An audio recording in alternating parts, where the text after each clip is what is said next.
Hello friends, welcome back to my channel. ఈరోజు నేను మీకు ఇంట్లో కూరగాయలు ఏమీ లేకపోయినా సరే కేవలం పచ్చిమిర్చి ఉల్లిగడ్డతో ఇలా టేస్టీగా కారం కారంగా పచ్చడిని తయారు చేసుకోవచ్చు.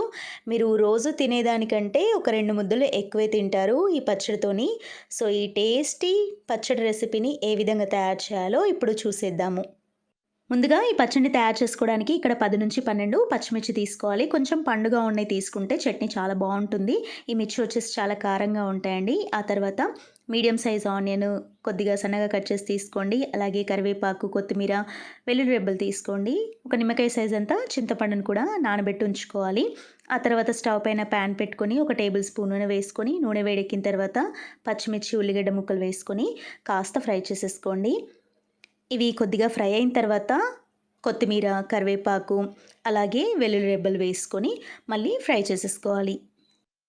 ఇలా చూడండి, పచ్చిమిర్చి, ఉల్లిగడ్డ అలాగే కొత్తిమీర చక్కగా ఫ్రై అయిపోయాయి. ఇలా ఫ్రై అయిపోయిన తర్వాత స్టవ్ ఆఫ్ చేసుకొని కాస్త చల్లారనివ్వండి. ఇవి చల్లారిన తర్వాత మిక్సీ జార్లోకి తీసేసుకుందాము. ఇలా మిక్సీ జార్లోకి తీసుకున్న తర్వాత రుచికి సరిపడినంత ఉప్పు వేసుకోవాలి. అలాగే నానబెట్టుకున్న చింతపండును కూడా వేసుకోండి.